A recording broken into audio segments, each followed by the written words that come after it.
আল্লাহ বলে বান্দা খালি তোমাদেরই মরণ হবে না, যত প্রাণওয়ালা প্রাণী আছে সকলের মরণ হবে। মরণ যে হবে, মরণ থেকে কেউ পালাইতে পারবে না।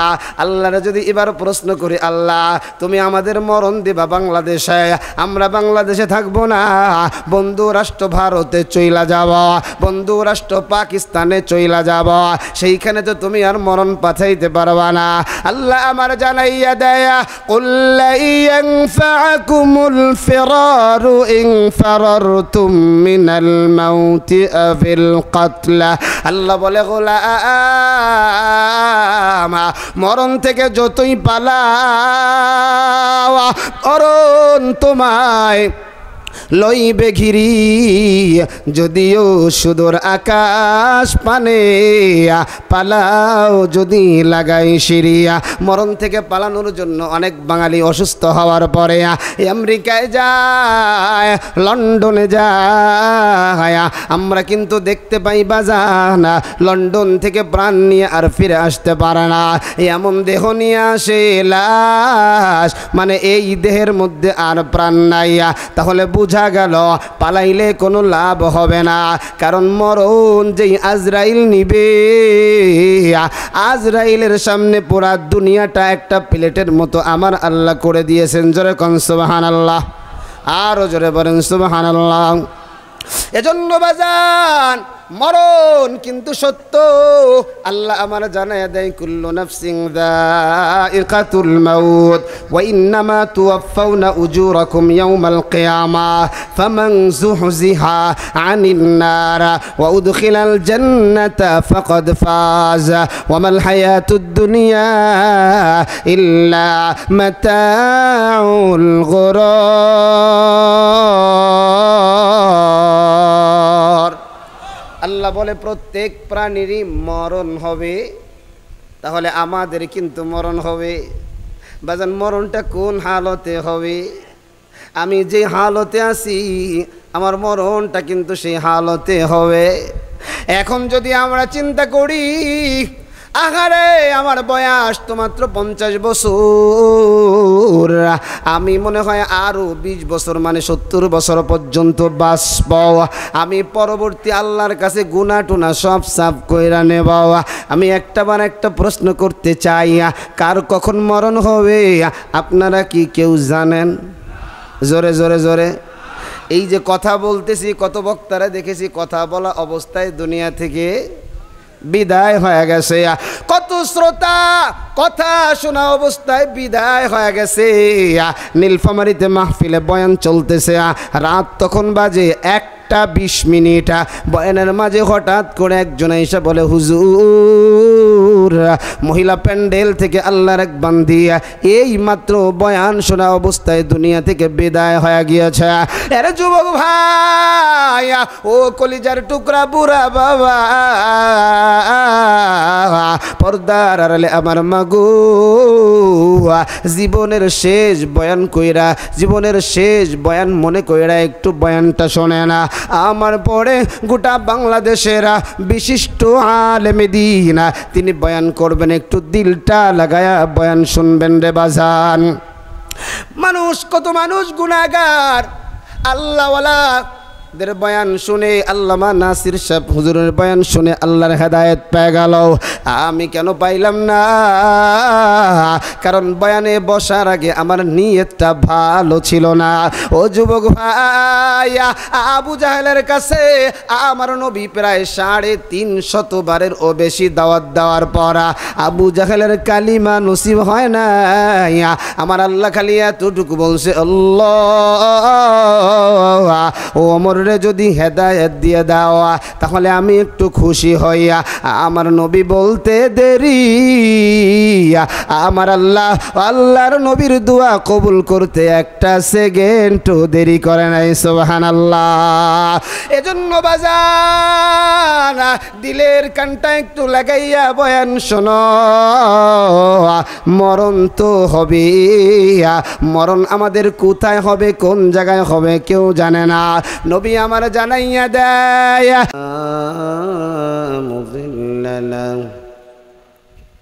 ومن يضلله فلا هادي له ونشهد أن لا إله إلا الله وحده لا شريك له ونشهد أن محمدًا عبده ورسوله أما بعد فأعوذ بالله من الشيطان الرجيم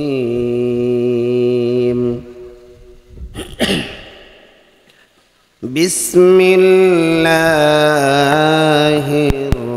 الرحمن الرحيم كل نفس ذائقة الموت وإنما توفون أجوركم يوم القيامة فمن زحزح عن النار وأدخل الجنة فقد فاز وما الحياة الدنيا إلا متاع الغرور.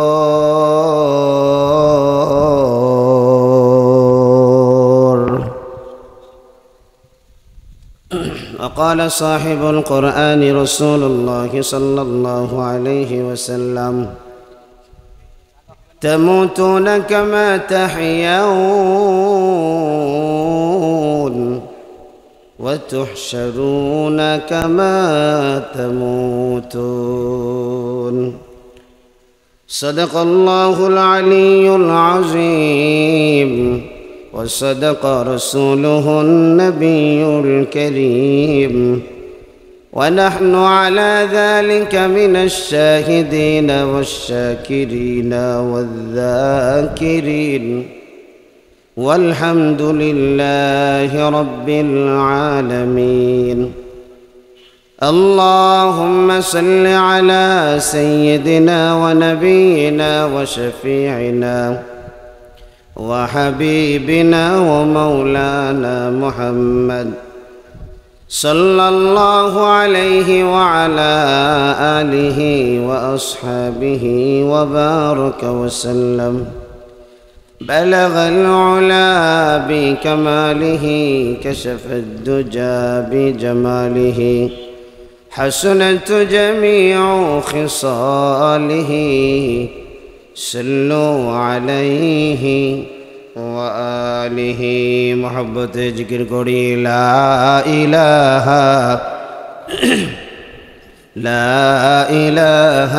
إلا الله لا إله إلا الله لا إله إلا الله لا إله إلا الله لا إله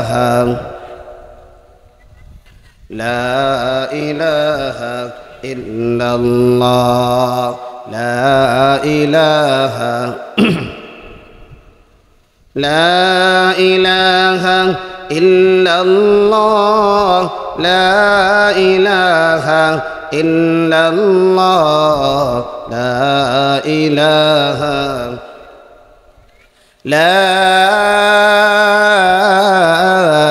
إله إلا الله محمد رسول الله صلى الله عليه وسلم.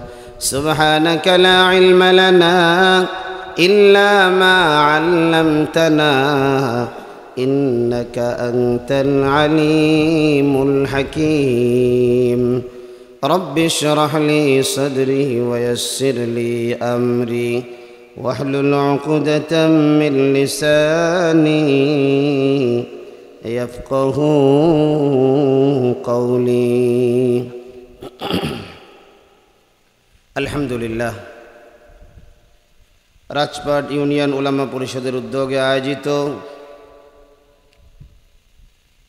আজ 13ই অক্টোবর রোজ সোমবার ঐতিহাসিক তাফসীরুল কোরআন মাহফিলের আমার অত্যন্ত শ্রদ্ধাভাজন সম্মানিত সভাপতি বিশিষ্ট আলেম দ্বীন হযরতুল আল্লাম জনাব আলহাজ হযরত হাফেজ মাওলানা শাফায়েত হুসাইন হাফিজাহুল্লাহ,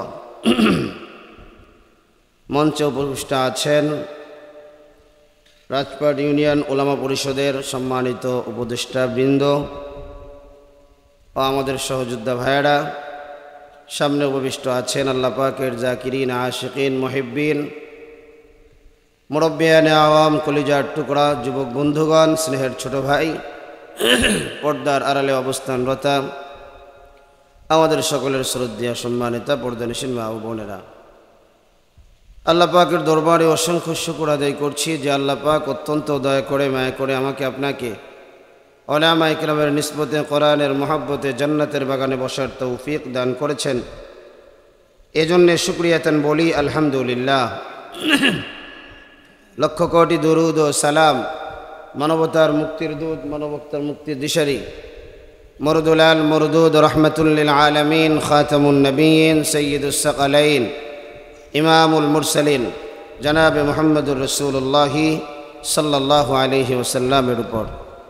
সম্মানিত হাজিরিন, আমি আপনাদের সামনে মহাগ্রন্থ আল কোরআন থেকে একটি আয়াতে কারিমা তেলাওয়াত করেছি। বিশ্বনবী, শেষ নবী, মহানবী, শ্রেষ্ঠ নবী সাল্লাল্লাহু আলাইহি ওয়াসাল্লামের অসংখ্য অগণিত হাদিস থেকে একটি হাদিস পাঠ করেছি। তেলাওয়াতকৃত আয়াত এবং হাদিসের আলোকে ইখলাস ও আমলের নিয়তে আল্লাহ পাক আমাকে আপনাকে কিছু কথা বলবার এবং ধৈর্য ধারণ করে শুনবার তৌফিক দান করুন। সকলে পড়ি আমিন। আজকের মাহফিল আসতে পেরে, বসতে পেরে কারা কারা খুশি একটু হাত দুটো আল্লাহকে দেখায় দিই। লিল্লাহে তাকবীর, নারায়ে তাকবীর, হাত নামান। আজকে আমি মনে করি যে এটা রাজপাট ইউনিয়নের জন্য একটা গর্বের বিষয়। আমি যে চেয়ারে বসে আছি এটা যদিও বেয়াদবি, কিন্তু মুরব্বীদের হুকুম, তাই এখানে বসেছি। কারণ আমার ডান পাশে যিনি রয়েছেন এই মাওলানা মুদ্দাসসির হাফিজাহুল্লাহ, ইনি আমার কাকা এবং আমার উস্তাদ। একটু জোরে কোন সুবহানাল্লাহ। যিনি শামসুল হক ফরিদপুরি রহমাতুল্লাহি আলাইহি এর সরাসরি ছাত্র। জোরে কোন সুবহানাল্লাহ। তারপরে তারই পিছনে আমার ছোট কাকা হাফেজ শওকত, তিনিও আমার হাতে কড়ি থেকে হাফেজ হওয়ার উস্তাদ। জোরে কোন মারহাবা। তিনি আমাদের এই সংগঠনের উপদেষ্টা। তারপরে আমার ডান পাশে আছেন আলহাজ হাফেজ মাওলানা শাফায়েত হুসাইন, তিনিও আমাদের রাজপাট ইউনিয়নের কৃতি সন্তান, যার বাড়ি পাশে ঢাকা বিশাল এক মাদ্রাসার জিম্মাদারি। জোরে কোন আলহামদুলিল্লাহ। তারপরে আরেক মুরব্বী যে বাম পাশে আছেন, সকলেরই পরিচিতি। অনেকে হয়তো আমাদেরকে চিনেন না, কিন্তু তারাই এক সময় আসলে এই খেদমতগুলো করে গিয়েছেন। হাফেজ নূর আলম হাফিজাহুল্লাহ। এই মঞ্চে যাদেরকে আপনারা দেখতেছেন সব আপনাদেরই রাজপাট ইউনিয়নের উলামা একরাম। জোরে বলেন মারহাবা। এত কিছু শোনার পরে খুশি না বেজার? না না, আওয়াজে তো কয় না, খুশি না বেজার? আগে একজন আলেম, সন্তানকে আলেম বানানোর জন্য মা বাবার কত কষ্ট ছিল, কত কষ্ট করে সন্তানকে আলেম বানাইত। আর আজকে মঞ্চের দিকে তাকায় দেখেন, সবাই রাজপাট ইউনিয়নের সন্তান। এতগুলা উলামা একরামের মালিক আপনারা, আপনাদেরই দুয়ার ফসল।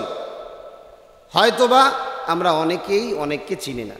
তা আমার দুইজন উস্তাদ বসে আছেন, আমাদের মুরব্বী উস্তাদ তুল্য আমাদের নূর আলম সাহেব বসে আছেন, আরও অনেকেই আছেন। তাদের সামনে আমি আপনাদের সামনে কিছু কথা বলবো। আসলে তারাই কথা বলার দরকার ছিল, যেহেতু হুকুম হয়েছে। এজন্য তাদের দোয়া নিয়ে আপনাদের সামনে কিছু কথা বলবো, মনোযোগ দিয়ে শুনবেন তো ইনশাআল্লাহ। আল্লাহ পাক আমাদের সবাইকে কবুল করেন, পড়ি আমিন। একটু জোরে কন আমিন। আর আমি শুরু দিয়ে, যেহেতু আমি অত্র ইউনিয়নের সন্তান, মাইকের আওয়াজ যত দূরে যায়, যুবক ভাই বুড়ো বাবাদের উপরে আমার দাবি আছে তারা যেন 2, 4, 5 মিনিটে ময়দানে চলে আসে। আপনারা কি বলেন? হইল না তো? ওই যে 3 জনই কইছেন ঠিক, মানে ওরাই চায় এরা জান্নাতে যাক, আকে বাকি যারা চুপ ওরা চায় যে ওরা যেন না আসে, তাহলে আমাকে জান্নাতের ভাগটা কম হয়ে যাবে নাকি? হ্যাঁ জোরে কয় না? কম হয়ে যাবে নাকি? আল্লাহ কি আমার আপনার মতো কৃপণ? আরে জোরে কয় না কৃপণ? আমার কাছে একজন 3 বের গেলে 3 10 30 টাকা দেবো, 4 বের গেলে বেটা খালি আমারে পাইছস, আর কাউরে দেওয়াস না, কথা কন ঠিক কিনা?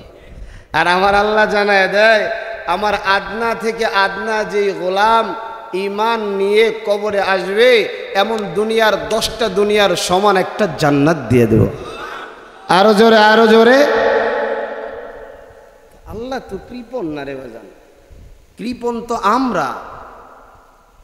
আমার মাওলাকে আমরা যতবার ডাকি, আপনি যদি আজকে আমাদের যিনি সভাপতি সাহেব আছেন বা উপদেষ্টা সাহেব যিনি আছেন, তাকে যদি 1 থেকে 5 বার খালি খালি ডাক দেন, 5ম বার কবে দূর মিয়া খালি খালি ডাকো। আর আল্লাহরে যত ডাকি আল্লাহ কয়, বান্দা আমারে বলাও কে, তোর কি দরকার? চাইতে দেরি আমি দিতে দেরি না, জোরে কোন আল্লাহু আকবার। কিন্তু দরজা কোথায়, খটখটাও কোথায়? আল্লাহর দরবারে না গিয়ে দোকানওয়ালা শাটার নামায় না, যদি নামাজে যায় তো ক্রেতা এসে ফিরে যাবে। ও গাদা বোঝে না নামাজ পড়লেই আল্লাহ রিজিকের মধ্যে বরকত দেয়, কথা কন ঠিক কিনা? আল্লাহ আমার জানাইয়া দেয়, ওয়ামা মিন দাব্বাতিন ফিল আরদি ইল্লা আলাল্লাহি রিজকুহা।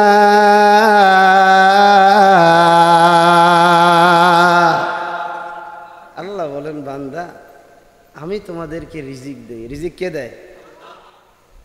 হায়াতের মালিক কে? পালনেওয়ালা কে? সব বলার সময় আল্লাহ, কাজের সময় ডিউটি আছে না নাই?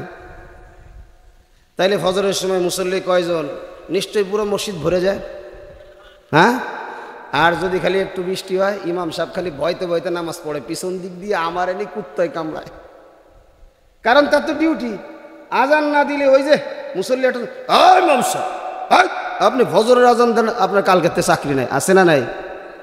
অথচ ইমাম রেজে ধমক দেয়, বলেন তো আকেলওয়ালা না ব্যাককল? ব্যাককলের সংখ্যা কম না বেশি? আল্লাহ আমাদের বুঝার তৌফিক দান করেন, পড়ি আমিন। আমাকে আপনাকে যিনি বানালেন তিনি কে? আরো জোরে, আরো জোরে আওয়াজ দিতে হবে, জোরে বলেন কে? আল্লাহ এমনি বানাইছে না কোনো কাজ আছে? আরো জোরে কোন কাজ আছে না নাই? আল্লাহ আমার জানাইয়া দেয়, এরে রাজপাটি ইউনিয়নের যুবক, এ কলিজার টুকরা বুড়া বাবা, পর্দার আড়ালে আমার মা গো মা,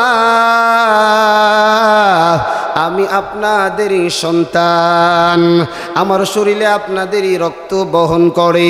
আল্লাহ আমার জানাইয়া দেয়, ইয়া আইয়ুহাল্লাযীনা আমানু কু আনফুসাকুম ওয়া আহলিকুম নারা। আল্লাহ বলে, ও জিহাদি, আমি তোমারে জানাইয়া দিলাম, তুমি নিজেও জাহান্নাম থেকে বাঁচো, তোমার আত্মীয় স্বজন যারা আছে, তোমার প্রতিবেশী যারা আছে, তাদেরকেও জাহান্নাম থেকে বাঁচাও।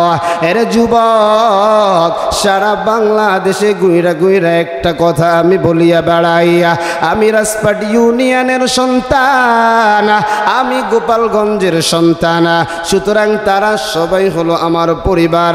আমি চাই রে বাবা, এখন যেমন করে বসিয়ে আছি একই ময়দানে, একই সাথে আমরা কারা কারা জান্নাতে যেতে চাই, আল্লাহকে হাত দুটো দেখায়া দাও। নারায়ে তাকবীর, নারায়ে তাকবীর। কোরআন হাদিসের আলো, সংসদে জালো, নারায়ে তাকবীর, এই জন্য যুবক কানটা খুলে বয়ান শুনিয়ে যাও রে বাজান। কোন কথায় আল্লাহ হেদায়েত দিবে কেউ জানে না, কেউ জানে না। আল্লাহ হেদায়েত একটা কথায়ও বান্দারে দিয়ে দিতে পারে। আমার আল্লাহ আমারে আপনারে এমনিতেই বানাই রে নে বান্দা, এমনিতেই বানাই নেই রে বাজানা। আল্লাহর কাছে যদি প্রশ্ন করি, আল্লাহ আপনি এই মানুষগুলারে কেন বানাইছেন? আল্লাহ আমার জবাব দেয়, আফাহাসিবতুম আন্নামা খালাকনাকুম আবাসা আবাসা ওয়া আন্নাকুম ইলাইনা লা তুরজাউন।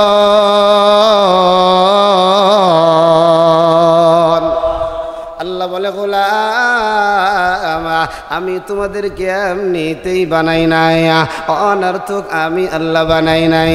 আমি আল্লাহ কেন বানাইলাম? আমার আল্লাহ পরে আবার জবাব দিয়ে দেয়, ওয়ামা খালাকতুল জিন্না ওয়াল ইনসা ইল্লা লিয়াবুদুন।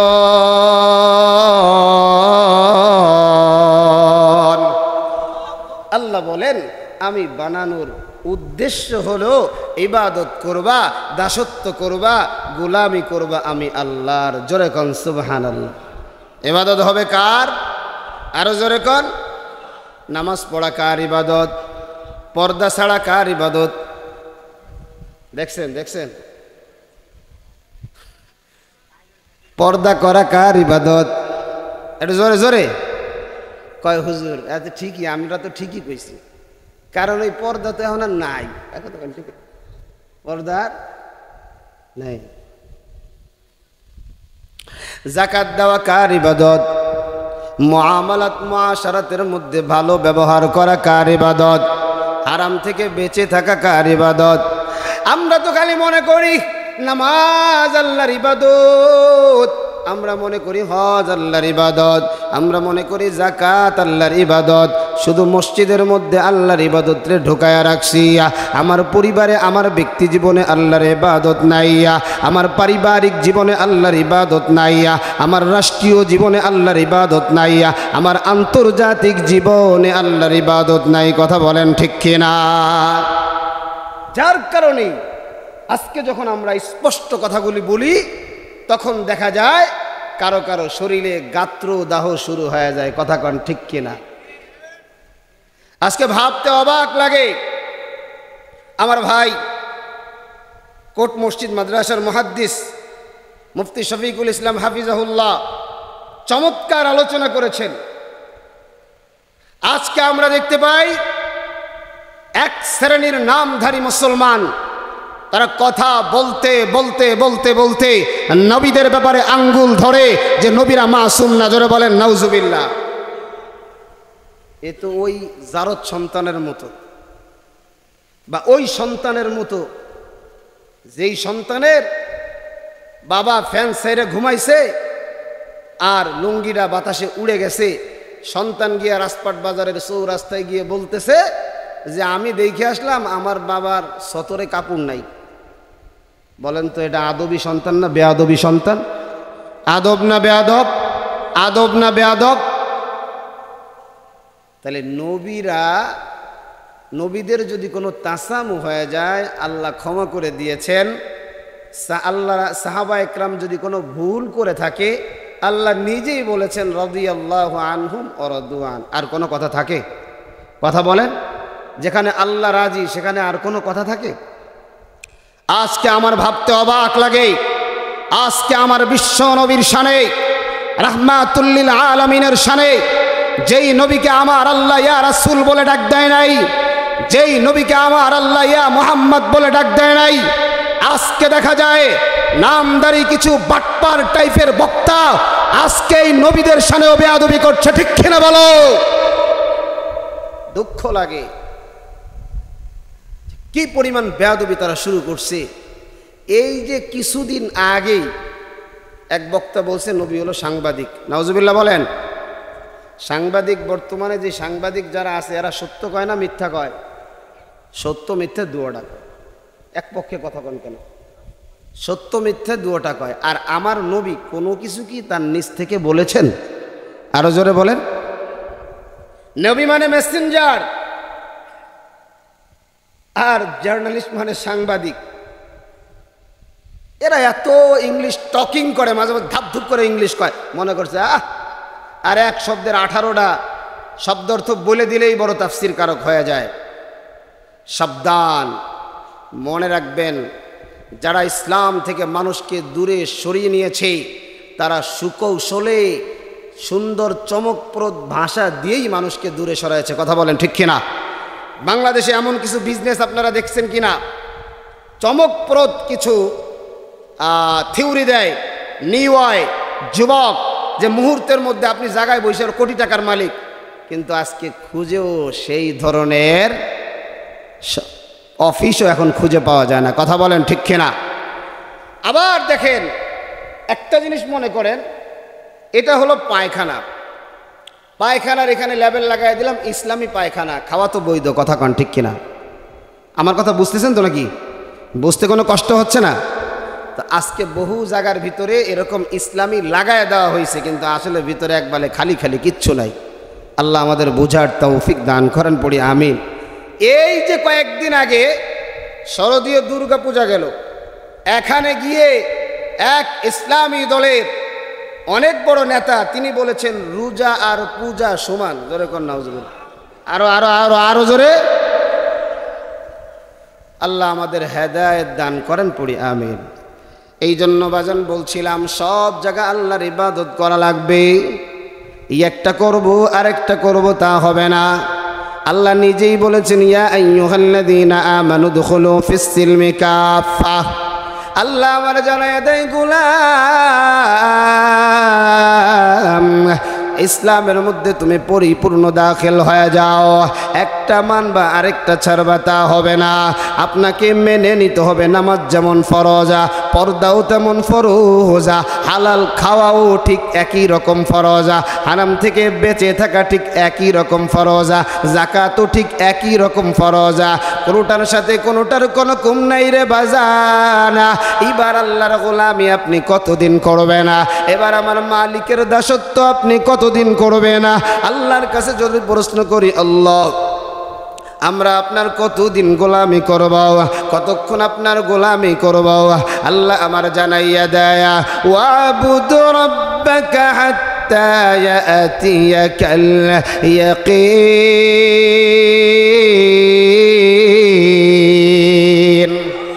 আরো জোরে, আরো জোরে। আল্লাহ বলে, দেহের মধ্যে প্রাণ থাকবে যতক্ষণ ইবাদত হবে ততক্ষণ। এরে বাজানা, হালকা যখন তোমার মাথা ব্যথা আরম্ভ হয়ে যায়, আল্লাহর নাম আর তোমার ভিতরে না থাকে না। হালকা যখন একটু পায়ে ব্যথা থাকে, তুমি আল্লাহর ঘর মসজিদে যাও না রে বাজানা। অথচ সাহাবা একরামেরা ইতিহাস ঘাটাঘাটি করিয়া দেখো, দুইটা পা নাইয়া বাজান রে গড়াইতে গড়াইতে বিশ্ব নবীর পিছনে গিয়া নামাজে দাঁড়াইছে। এ বাজান, এই জন্য এমন ভাবে আজকে থেকে নিজে এমন ভাবে নিজের ভিতরে বদ্ধমূল করিয়া না, এখন থেকে যতদিন পর্যন্ত আমার আল্লাহ বাঁচায় রাখবে, আর কোনো দিন আমার আল্লাহর হুকুম, আর কোনো দিন আমার আল্লাহর হুকুম থেকে দূরে চলে যাব না। আল্লাহ বলেছে, গোলাম দেহের মধ্যে প্রাণ থাকবে যতক্ষণ ইবাদত করবা ততক্ষণ। তাহলে বোঝা গেল এই দেহের মধ্যে একদিন প্রাণ থাকবে। আরো জোরে আওয়াজ দিয়া। অনেক সময় মাঝে মাঝে কিছু বুড়া মানুষের দিকে তাকাইয়া নিজেকে নিজে প্রশ্ন করি, আরে চাচার বয়স তাকাইয়া দেখি 70 বছর, চাচার পা একটা কবরে চইলা গেছে, এখনো ক্লিন শেপ আছে না নাই? এই সমস্ত চাচারা যখন শেভ করতে যায়, ওই নাপিত 36 বার ইস্তেগফার পড়ার পর, আল্লাহ এই বুড়োটা যেন আমার মধ্যে আসে না। কেন? কারণ বুড়োটার দাড়ি যখন শেভ করি আমি টাইনে টাইনে কথা কয় না, কারণ চামড়া এখন কি হয়ে গেছে, গুছাই গেছে। কি হয়েছে? গুছাই গেছে। এত টানাটানির পরে এরপরেও দেখা যায় গুছাই এই থাকে। ওই চাচার দিকে তাকায় মাঝে মাঝে আমি খুব চিন্তিত থাকি, যেই চাচার বয়স এখন 70-80 বছর, এখনো চাচা জুয়ান হইতে চায়। আচ্ছা বল, আপনাদের কাছে প্রশ্ন, আল্লাহ বলে বান্দা খালি তোমাদেরই মরণ হবে না, যত প্রাণওয়ালা প্রাণী আছে সকলের মরণ হবে। মরণ যে হবে, মরণ থেকে কেউ পালাইতে পারবে না। আল্লাহর যদি এবার প্রশ্ন করি, আল্লাহ তুমি আমাদের মরণ দিবা বাংলাদেশে, আমরা বাংলাদেশে থাকবো না, বন্ধু রাষ্ট্র ভারতে চইলা যাব, বন্ধু রাষ্ট্র পাকিস্তানে চইলা যাব, সেইখানে তো তুমি আর মরণ পাঠাইতে পারবা না। আল্লাহ আমার জানাইয়া দেয়, কুল্লা ইয়ানফাকুমুল ফিরারু ইন ফারারতুম মিনাল মাউতি আবিল কতলা। আল্লাহ বলে গোলাম মরণ থেকে যতই পালাও, মরণ তোমায় লইবে ঘিরি, যদিও সুদূর আকাশ পানে পালাও যদি লাগাই সিরিয়া। মরণ থেকে পালানোর জন্য অনেক বাঙালি অসুস্থ হওয়ার পরে আমেরিকায় যায়, লন্ডনে যায়, আমরা কিন্তু দেখতে পাই বাজানা লন্ডন থেকে প্রাণ নিয়ে আর ফিরে আসতে পারে না, এমন দেহ নিয়ে আসে লাশ, মানে এই দেহের মধ্যে আর প্রাণ নাই। তাহলে বুঝা গেল পালাইলে কোনো লাভ হবে না, কারণ মরণ যেই আজরাইল নিবে, আজরাইলের সামনে পুরা দুনিয়াটা একটা প্লেটের মতো আমার আল্লাহ করে দিয়েছেন। জোরে কোন সুবহানাল্লাহ, আরো জোরে বলেন সুবহানাল্লাহ। এজন্য বাজান মরণ কিন্তু সত্য। আল্লাহ আমার জানায় দেয়, কুল্লু নাফসিন যায়িকাতুল মাউত ওয়া ইন্নামা তুওয়াফাউনা উজুরাকুম ইয়াওমাল কিয়ামাহ ফামান যুহজিহা আনিন নার ওয়া উদখিলাল জান্নাতা ফাকাদ ফাজ ওয়া মাল হায়াতুদ দুনিয়া ইল্লা মাতাউল গুরুর।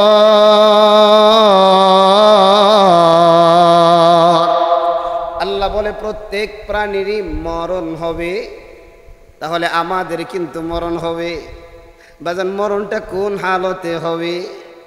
আমি যে হালতে আছি আমার মরণটা কিন্তু সেই হালতে হবে। এখন যদি আমরা চিন্তা করি, আহারে আমার বয়স তো মাত্র 50 বছর, আমি মনে হয় আরো 20 বছর মানে 70 বছর পর্যন্ত বাঁচব, আমি পরবর্তী আল্লাহর কাছে গুনাহ টুনা সব সাফ কইরা নেব। আমি একটা প্রশ্ন করতে চাই, কার কখন মরণ হবে আপনারা কি কেউ জানেন? জোরে জোরে জোরে। এই যে কথা বলতেছি, কত বক্তারা দেখেছি কথা বলা অবস্থায় দুনিয়া থেকে বিদায় হয়ে গেছে, কত শ্রোতা কথা শোনা অবস্থায় বিদায় হয়ে গেছে। নীলফামারীতে মাহফিলে বয়ান চলতেছে, রাত তখন বাজে 1টা 20 মিনিট।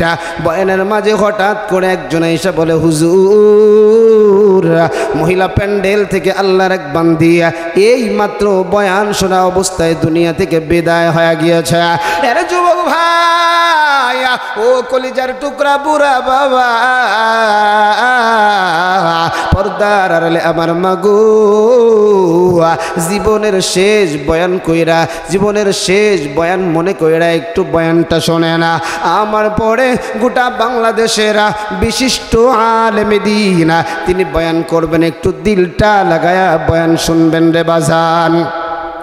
মানুষ, কত মানুষ গুনাহগার, আল্লাহওয়ালা দের বয়ান শুনে, আল্লামা নাসির সাহেব হুজুরের বয়ান শুনে আল্লাহর হেদায়েত পেয়ে গেল। আমি কেন পাইলাম না? কারণ বয়ানে বসার আগে আমার নিয়তটা ভালো ছিল না। ও যুবক ভাই, আবু জাহেলের কাছে আমার নবী প্রায় 350 বারের ও বেশি দাওয়াত দেওয়ার পর আবু জাহেলের কালিমা নসিব হয় না। আমার আল্লাহ খালি এতটুকু বলছে, আল্লাহ ওমর রে যদি হেদায়েত দিয়ে দাও তাহলে আমি একটু খুশি হইয়া। আমার নবী বলতে দেরি, আমার আল্লাহর নবীর দোয়া কবুল করতে 1 সেকেন্ডও দেরি করে নাই। সুবহানাল্লাহ। এজন্য বাজার দিলের কানটা একটু লাগাইয়া বয়ান শোনো। মরণ তো হবে। মরণ আমাদের কোথায় হবে, কোন জায়গায় হবে কেউ জানে না।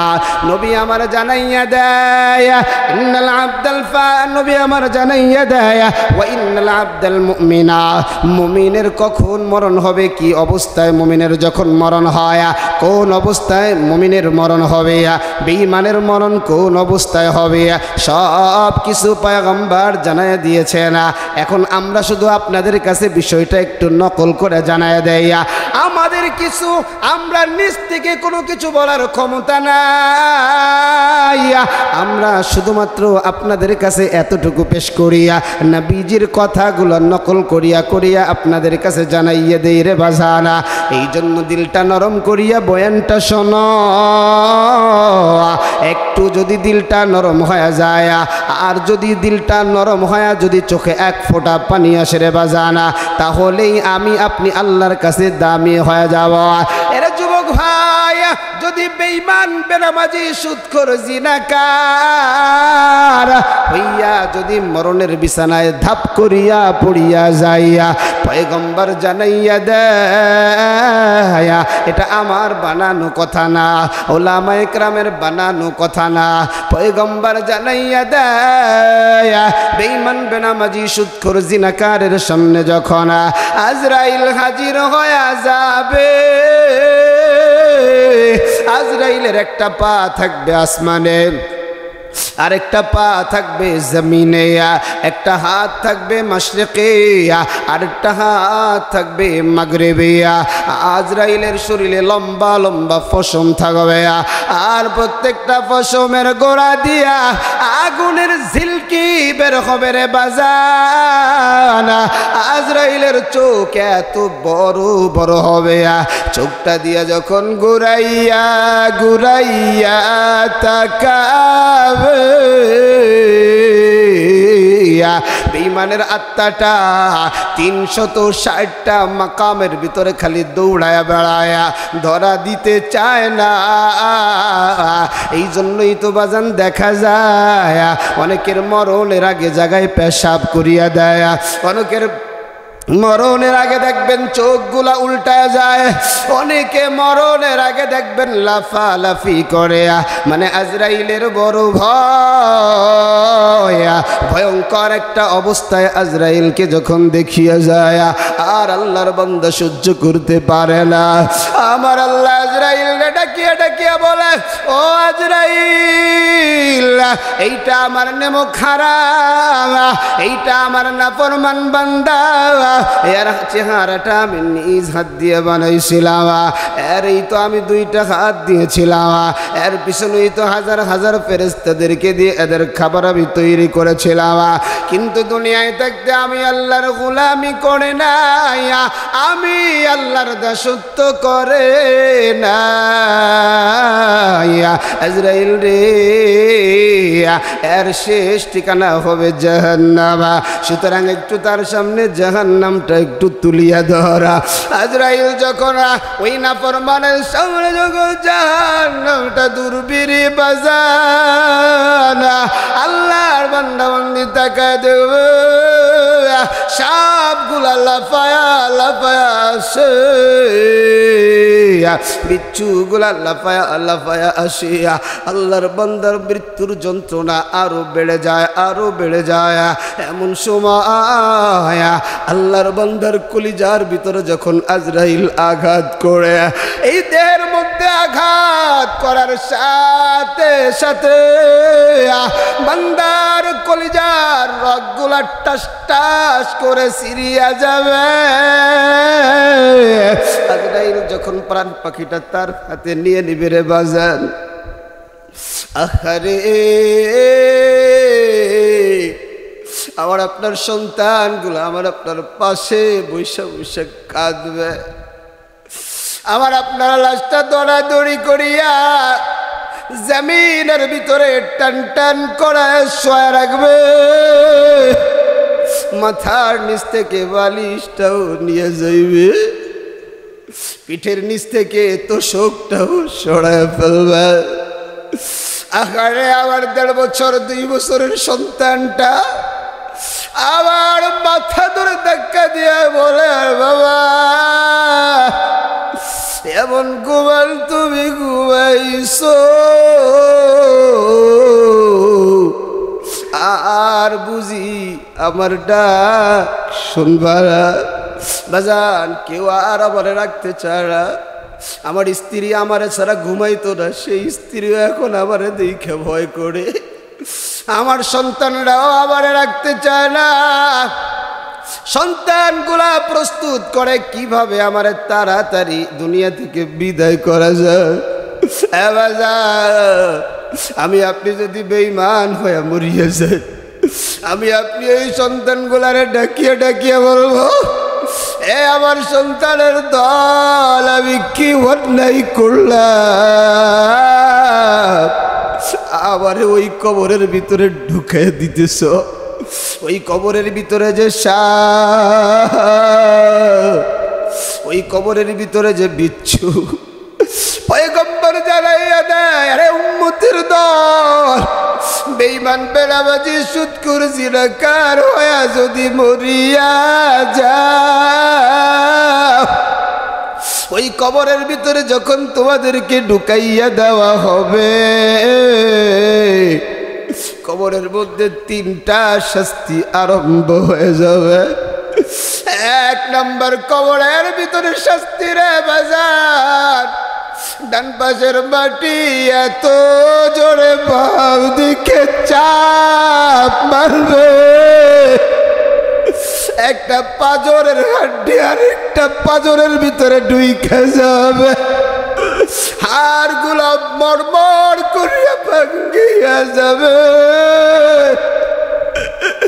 পয়গম্বর জানায় দেয় 2 নম্বর শাস্তি, ওই কবরের মধ্যে 99টা সাপ লাফায়া লাফায়া ঢুকবে। সাপগুলা মাথ পা থেকে পেঁচায়া পেঁচায়া গলা পর্যন্ত এসে এত জোরে চাপ মারবে, শরীরের হাড় গুড়গুলো কড়বড় করিয়া ভাঙ্গিয়া যাবে। সাপগুলা নাফরমানিরে কামড়াইবে, আর নাফরমানিরা হাত দিয়া সাপগুলার ছড়াইতে যাবে। আমার আল্লাহ সাপগুলার জবানটা খুলিয়া দিবে, সাপগুলার ডাকিয়া ডাকিয়া বলবে, নাফরমান